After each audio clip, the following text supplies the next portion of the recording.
This was interesting. This was not something that I intended to buy for resale or buy for myself. I just felt like I needed to share it with all of you so we could experience it together. Well, we are here today at Black Swan Antiques. I think it's been a few months since we were here last. I am testing out a new microphone today. It came over the weekend. I have not used it yet. This is its maiden voyage. It's kind of complicated. It's a little bit complicated. It has all these little switches and stuff, so I'm not sure how it's gonna go. I'm hoping that it works out and everything goes well, but if it doesn't, just bear with me because we're going to adjust. But we'll see how it all goes. I'm really hoping that this helps cut out some of the background noises that we've had to deal with, and that you guys can just hear it focus on my voice. But we'll see how it goes. So anyway, we're gonna head in here and we're gonna see what we can find, buy, and flip for a profit. Here we go. Now, unfortunately, my fancy new microphone failed me, so I'm going to have to resort to a voiceover. This is the first voiceover I've done in about a year, so please bear with me just a little as I get back in the swing of things. Now, I decided to go the opposite direction that I normally do when I visit Black Swan, and we ended up in this booth here. And the first thing I noticed was the Polish pottery. I love Polish pottery. I don't know if it's because of the patterns or the colors, but I was drawn to this mug. It was $22, and I didn't think there was really enough room there for me to buy it and flip it for a profit. So I had to leave it, but I decided to venture a little bit deeper into the booth and see what else they had to offer. Now, this video was filmed the day after Halloween, so you're probably going to see a little bit of Halloween still mixed in here, but there also is a little bit of Christmas creeping in. So there's some ceramic trees, and of course, my eye goes straight to the Annalie. Those of you who have been with the channel for a while know that I have a weakness for these Annalie figurines. My mom had them all over the house when I was a kid during Christmas time. Now, what I liked about this one is it's marked as a giraffe with an elf, and I just thought that was very whimsical and fun. So I contemplated whether I needed it for myself, but it was also $195, and I don't think that I really needed it that badly. So I decided that I was going to leave the really fun giraffe behind, even though I really wanted it. There is a head vase on the back shelf. This particular head vase usually came in a set. There was a king that went with it, but you can see that this queen is all by her lonesome. She does not have her king with her, so I don't think I could really buy her and sell her without her king at that price.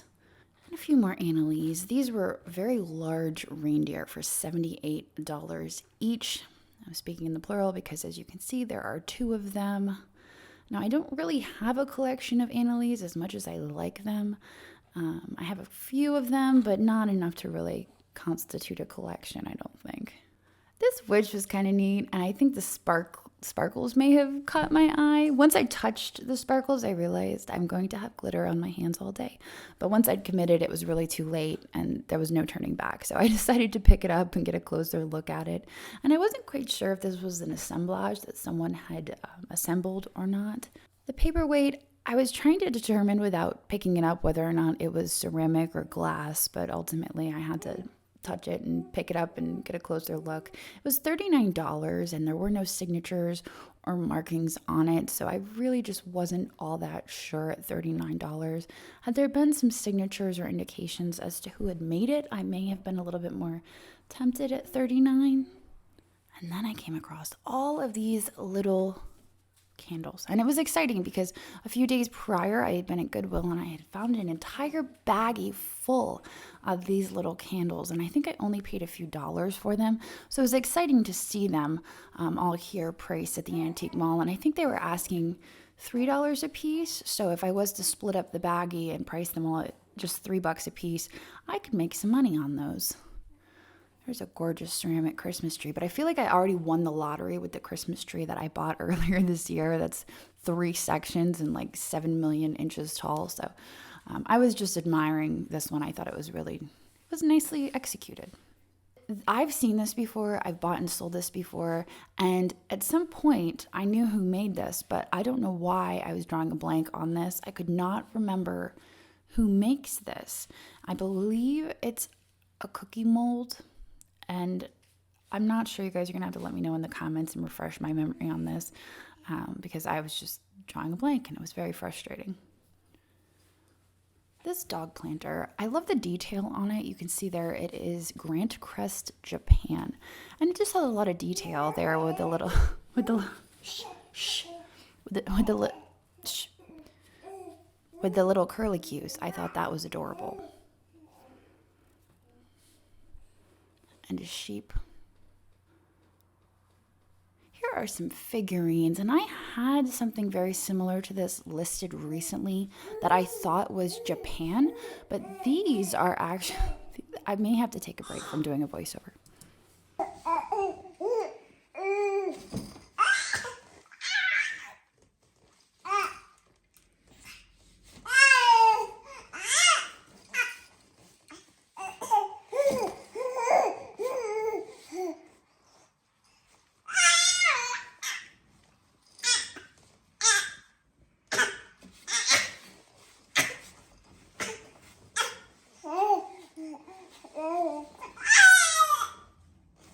As I was saying, these are actually made in Spain, and they have a sticker on the bottom. So they are not made in Japan, they are made in Spain. That's right, Laurel, made in Spain. So the realization suddenly dawned on me that I'm walking around with an empty basket. That does not happen very often, but it is happening at this moment. And then I come across this booth. Now, I really like this booth. They have a tendency to carry very nice mid-century modern pieces. I usually can't touch them for resale, but I like looking, and that's okay. There's a lot of booths at a lot of the antique malls that I frequent that I can't necessarily pick for profit, but I can admire. And this is one of those booths because they do have really nice pottery, glass, the things that I tend to gravitate towards. This is one of those pieces. This is pool pottery, and I really like the glaze and the color on that. So I had to pick it up and get a closer look at that. You can see there's some brandy snifters here with kind of an optic look. This here just happens to be Kate's favorite booth. They have a tendency to carry a lot of kitsch and stuff that she is drawn to, and I have no idea what I'm looking at. So I still wanted to check it out. I thought that this little chenille figurine was very fun and funky and weird, and I'm into that. That I can get behind. But anyway, I wandered into this booth to check out some of the kitschy Christmas, and it's usually behind glass here in the back. They have a cute little sign that says winter is coming, stock up on puzzles. And you can see here the Christmas that they have displayed. Lots of figurines, as usual. I think they actually carry the Christmas figurines all year round. But I did know what these were, and I knew these were Christ just by the look of their faces. And I thought they were very darling. Well, then I happened to wander into this booth, and it seemed very familiar to me. The stuff seemed familiar, the tags seemed familiar, the handwriting on the tags seemed familiar, and it occurred to me that this was in fact JT's booth. And the name probably sounds familiar because JT has booths in Lemoyne, and JT has booths at Brickerville, and we've shopped JT's booths a lot. Just a few days ago, we cleared out a ton of carnival glass in one of JT's booths at Lemoyne. So you've heard his name quite a bit. But anyway, I spotted these 3 pottery pieces here, and I really loved the form of them.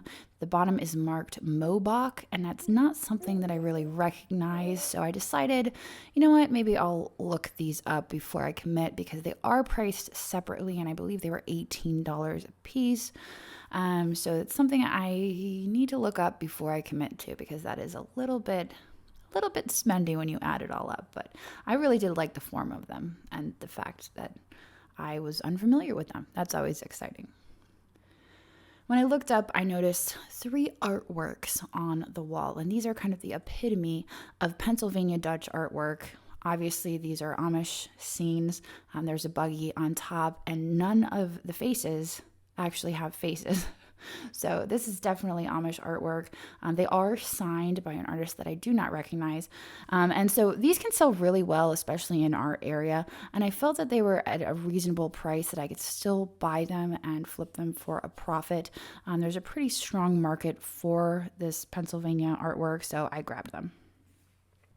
Now back to the Mobach pottery. I tried looking it up on eBay without really any luck, so I switched over to Worth Point and I found some pretty strong comps there. So I felt, you know what, I'll grab them, I'll bring them up front with my artwork.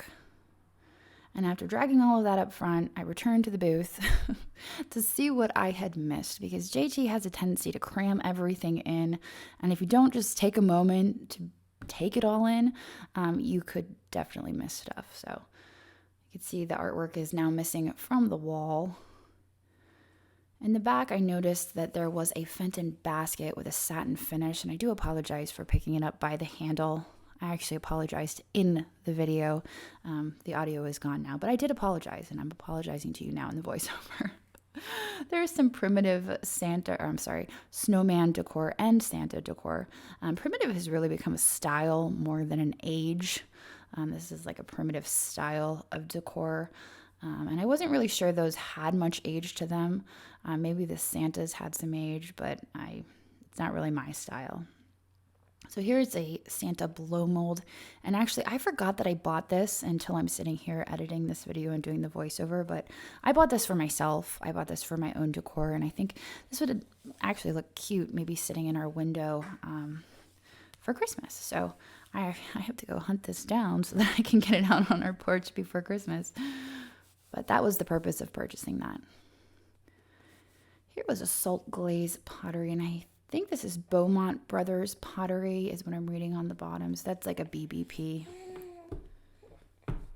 There is a kingfisher, you can see. And I was curious who made this because the detail was very nice on this. I believe the bottom says Goebel, so it is a Goebel made figurine. And just very fine detail. At that price point, $10, I just wasn't sure how much I could make. I was thinking it was probably worth $18 to $24. I'm reaching in the back because I thought that this was porcelain. And so I reached back and I realized, oh wait, no, that is not porcelain. In fact, that is an actual seashell. So I'm not sure if they painted the details on there or if those were actual details on the shell. This picture set confirmed to me that this was JT's booth, in case there was any doubt in my mind, because I remembered looking at this picture set when he had it at Lemoyne. So I felt good knowing that, okay, this is confirmation. I know it's his booth now, because before I was a little bit unsure, but then I knew it was the truth. And this bottle as well, I remembered seeing this at, I think this one may have been at Brickerville at one point, but he had $28 on that, and that's kind of like a Steigel type bottle with the hand painting design on there. A few more pretty birds, bluebirds. I believe those ones are also Goebel. Adorable detail on those. And then I spotted the grapes, and I thought that this was a hanging light, but it was not a light. It was just a strand of glass grapes. Now, you probably could actually add a light or a bulb into this. I think the opening is big enough that you could, just to create some ambient lighting. But it was hand blown. I suspect it's likely Italian. And I believe it was $12. This was also a really nice little light that he had stuffed in the booth, and the price on it was only $25. It has a nice polychrome finish you can see there. The cord on it was good, so it could be used, although we always suggest when we sell vintage and antique lighting that our buyers replace the cords. You just never know with vintage and antique lighting, but it was in good shape considering its age, and so for only $25, I figured I could at least double my money on that. Now that's funny. I filmed this clip right here to test out my microphone because the music was very loud, and I thought, this will be the ultimate test of my microphone, to film right here under the speaker, and we will see how the microphone performs. Well, the joke's on me because it didn't perform as well as I had hoped. So here's a carnival glass dish. And I really liked the pattern on this because it was something unique that I think I've only seen once or twice before. It had a panther on it. At first, I thought it was some sort of mutant squirrel. It's very, very interesting. But then it occurred to me that it's probably more like a panther or a jaguar or something. So it was $40, and that was just a bit much for me to buy on a hunch that it could be worth money. But it's not a pattern that I'm very familiar with, so I thought it was pretty cool and it was worth showing you guys. Here is a boardwalk basket. I believe it's called a boardwalk basket, and I only know that because I bought one at Goodwill a few weeks ago, and I think I paid $30 at Goodwill. This one was priced for, I believe, $50 or $60 here in the booth. Now, I liked this glass piece, and I was hoping there would be a signature on it, so I was turning it over. I didn't see a signature on the bottom, and I thought, well, maybe it's around the edge, but there were no signatures or markings on it. It was a fused glass kind of handkerchief style piece, fused glass, but it was only $20. I feel like on another day I may have picked it up, but today I had picked up quite a few things already, and so I decided that I would pass on it. So I wandered down the ramp to check out a few of my favorite booths. And here in the corner, I discovered this Talavera Christmas tree with tropical fish depicted on the outside. And it was such a beautiful contradiction because you don't usually think of tropical fish when you think of Christmas trees. But it was so colorful and so fun. And you can see there on the inside that it is marked Mexico. There are no holes in it, so it's not intended for tea lights. It's just purely decorative. But I really liked it. I love the colorful pottery, and so for only $12, I figured I'd take it with me. And if you're observant, you can see there in the cart that I have Andrew's Christmas presents. There were 2 flamingos here in this little cubby, and they were priced for $30 a piece. The last time I bought flamingos for resale, I bought them at auction, and I way overpaid, and I just didn't really do very well with them, so it kind of turned me off to buying and selling flamingos. So I steer clear from the whole flamingo scene. Down here, I got really excited when I saw these out of the corner of my eye. I thought that they were bananas. I thought they were banana birds, similar to that banana dog I saw a few weeks ago at Schoolhouse Antiques, but no, they're not. They just happen to look like bananas, but they are supposed to be birds. It's just a coincidence. Now, I feel like I've gotten everything I'm going to get out of that booth. I decide to move on around the corner.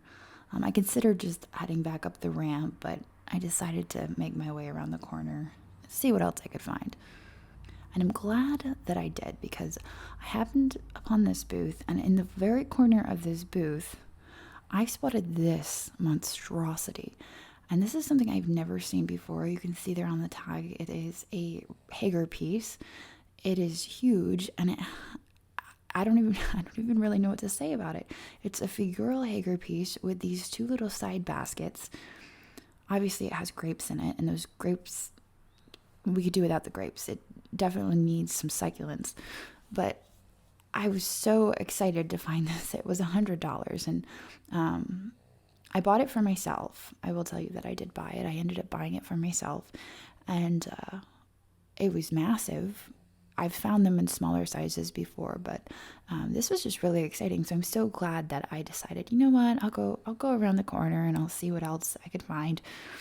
Because I totally would have missed this. I would have walked right by it. And it looks like it was actually discounted from $120. They had discounted it to $100. So the grapes freaked me out a little bit. They felt real, but they were definitely fake. They were fake grapes. So I will likely fill the side baskets with succulents. This was interesting. This was not something that I intended to buy for resale or buy for myself. I just felt like I needed to share it with all of you so we could experience it together, because it was just so weird. Maybe I've shown it to you before and I just forgot, but I don't think this is something that I would have forgotten because it was just so strange. So you're welcome, and I hope you have a wonderful day. Of course, the video isn't done yet, so we're just going to continue like nothing happened. This booth right here is another one of Kate's favorite booths, and I have also found some really nice glass in here previously, so I decided that I would make this my last stop of the day and see what we could uncover. And here we go. Another Talavera piece. This one is not so contradictory as the tree. It's just as weird though, and just as colorful, and obviously it is a snowman, in case you were wondering. I was looking it over because he's got holes in his face, and I thought maybe you could insert a tea light or something to make his face glow, but that was not the case. He was just also decorative, similar to the tree. So I stuck him in my basket because I could not leave him behind. This snake was also very neat, and I did snap a photo of the snake and send it to Kate because I knew she would appreciate it.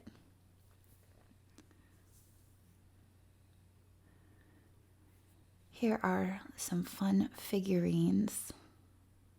And of all of the figurines here on the shelf, the one that I was most smitten with was the one here on the edge.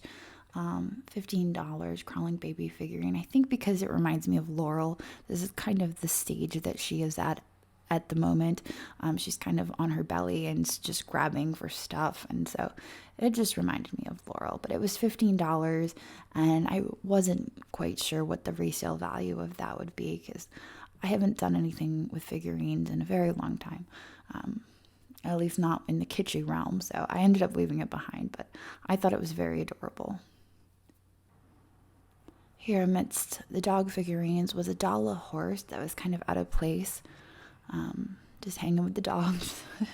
And I was checking out this sticker on the bottom because it was not a Niels Olsen sticker, and the Niels Olsen sticker is one that I see an awful lot, so I was a little bit confused. I was like, oh, it's a different sticker than I'm used to seeing, but I left that behind because there wasn't a whole lot of room to buy it and flip it. I think it was $18, and I'm used to getting about 30 for horses of that size. Now, this I picked up because it looked to be a quality piece of glass, and you can see there that it is marked on the bottom.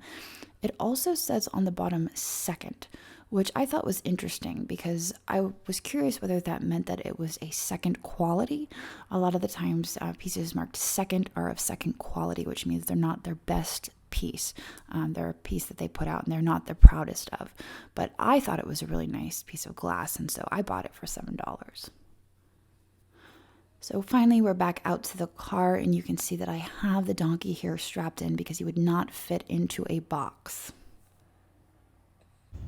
Okay, well, our total spend there was $246, and that does not include the $100 donkey. He is obviously buckled in the back seat. I gotta find a space for him when I get home, and I think I'm gonna plant my succulents in his little side pockets. I think that's gonna really make that piece once he's got the succulents there. But anyway, I think I'm gonna head on down the road to Schoolhouse Antiques, which is like right around the corner. I haven't been there in a while. I think I was actually pregnant with Laurel the last time I was there, and that was the first time I was there, so I've only ever been there once. So I'm excited to go and check it out again. I hope the microphone worked out. I hope it worked out. I won't know until I sit down to edit the footage, but I'm hoping that I was able to drown out some of the background music. And if it didn't work, I'll know for the next time. I'll make some adjustments, and we'll make it work for the next time. But anyway, I will see all of you tomorrow. So I know it's nothing new, but it's so good to see you.